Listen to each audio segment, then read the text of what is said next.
দুধ পুলির ক্ষীরটাই আসল। দেখুন এইরকম যদি না ক্ষীর হয় না, তাহলে দুধ পুলি খেয়ে মজা আসে না। ঘন হবে, অথচ মিষ্টিটাও ঠিক হবে, পিঠেটাও সফট হবে। আজকে আমি কিভাবে দুধ পুলিটা বানাবো সেটা আপনাদের সঙ্গে শেয়ার করব, চলুন। এখানেতে আমি ফুল ক্রিম মিল্ক নিয়ে নিয়েছি, 500 ml করে দুটো প্যাকেট নিয়ে নিয়েছি। নিয়ে দেখুন ডেচকির মধ্যে ঢেলে দিয়ে গ্যাসটা জ্বালিয়ে বসিয়ে দেবো। এবার ক্ষীরটা হতে থাক, ক্ষীরটা হতেই একটু টাইম লাগে, আর কোনো কিচ্ছু নয়। এবার চাল গুঁড়িটাকে ভালো করে চেলে নেবেন। প্রথমে চাল গুঁড়ি না চেলে নিলে না, চালের মধ্যে অনেক রকম কাঁকুড় চাল থাকে। আমি চাল গুঁড়িটাতে একটু নুন দিয়ে চেলে নিলাম। আমি 2 কাপ মতো নিয়েছি, আপনাদের পরিমাণ মতো আপনারা নেবেন। দেখুন চাল গুঁড়ি চালার পরে দেখুন কত কি বেরিয়েছে। এইবার এটাকে একটুখানি মিক্সড করে নিয়ে আমি একটা কেটলিতে গরম জল করে রেখেছিলাম। যেহেতু ফুটন্ত জল, সেই জন্য আমি হাত দিয়ে তো মাখতে পারবো না, সেই জন্য এই ছান্তাটা দিয়ে আমি একটুখানি নাড়াচাড়া করে একটা ডেলা তৈরি করে নেবো। অনেকেই কড়ার মধ্যেতে জলের সঙ্গে, ফুটন্ত জলের সঙ্গে চাল গুঁড়ো দিয়ে দিয়ে মাখেন, ওরম ভাবেও মাখা যায়, কিন্তু এটা আমার শাশুড়ি মা শিখিয়েছিলেন, তাই আমি এই প্রসেসেই করি যতবারই পিঠে বানাই। দেখুন অল্প অল্প করে গরম জল দিচ্ছি, আর জলটা কিন্তু বেশ ফুটন্ত। জল দিয়ে দিয়ে একটা ডেলা তৈরি করার চেষ্টা করছি। মোটামুটি যেই একটু হয়ে গেছে, যখন দেখবেন হাত সরাতে পারছেন, তখন ওই হাত দিয়ে কিন্তু একটু ভালো করে চটকে ঠেসে মেখে নিতে হবে। দেখুন একটা ডেলা মতো তৈরি করে নিয়েছি। এইবার এই ডেলাটাকে খানিকক্ষণ আমি রেখে দেবো। ভালো করে চটকে নিয়েছি, খুব শক্তও হবে না, খুব নরমও হবে না। দেখুন এই পজিশনে আসবে। এইবার এটাকে আমি একটা মসলিন কাপড় জলে ভিজিয়ে রেখেছিলাম, দিয়ে এটাকে কিছুক্ষণের জন্য ঢাকা দিয়ে রেখেছিলাম। এবার দেখুন একদম নরম তুলতুলে হয়ে গেছে।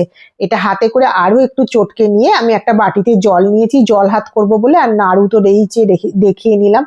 এইবার ছোট ছোট লেচি তৈরি করে আমি এই পুরটাকে কিভাবে দেব সেটা আপনাদের সঙ্গে শেয়ার করছি। দেখুন এরকম ছোট মন্ড, দুধ পুলি মানেই ছোট ছোট হয়। একটু করে ছোট একটা লেচি কেটে নিয়েছি, তার মধ্যে অল্প একটু পুর দিয়ে দিয়েছি। পুর কিন্তু পরিমাণ মতো দিতে হবে। লেচি বড় অথচ পুর কম হলে খেতে ভালো লাগবে না। যেরকম সাইজের লেচি নেবেন সেই রকম পুর দেবেন। এইভাবে আমি আর একটা দেখিয়ে দিচ্ছি আপনাদেরকে। আমি এই প্রসেসেই করি, অনেকে অনেক রকম ভাবেই বানান, কিন্তু আমি এইভাবে করি, আর আমার এই শেপটাও খুব ভালো লাগে পিঠের। মানে এই শেপটা হলে মনে হয় যেন পিঠে পিঠে হয়েছে। অনেক রকমের শেপ হয় তো, মোমোরও অনেক রকম শেপ তৈরি করা হয়, কিন্তু পিঠে করতে গেলে আমি এইটা ছাড়া আর কোনো রকম শেপে পিঠে করি না। হয়ে গেছে আমার সমস্ত পিঠে তৈরি। এবার আমি গুড় নিয়ে নিয়েছিলাম, দুটো পাটালিকে নিয়েছি, ভালো করে ভেঙে নেবো। আর এখানে হাফ বাটি মতো চিনি নিয়েছি। মিষ্টিটা আপনাদের স্বাদ মতো দেবেন। মিষ্টিটা ফুটে গেছে, যেই চিনিটা ফুটে গেছে দুধের সঙ্গে মিশে গিয়ে আমি এবার টপাটপ করে মানে পিঠেগুলো গড়ে রেখেছিলাম সেগুলো ঢেলে দিচ্ছি এর ভেতরেতে। দেখুন সমস্তগুলো আমি একবারে দিয়ে দিলাম, দিয়ে আলতো হাতে একটুখানি নাড়াচাড়া করে দেবো।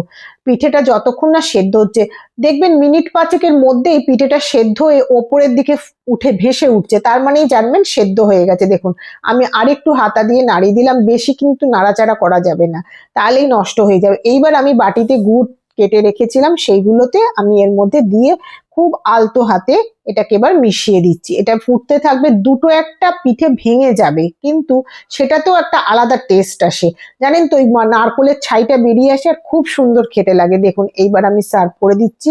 খুবই সুন্দর হয় এইভাবে পিঠে বানালে, আর একদম নরম তুলতুলে হয়, মুখে দিলে মিলিয়ে যাবে। দেখুন আমি স্পুন দিয়ে কাটছি, কেটে দেখাচ্ছি আপনাদেরকে।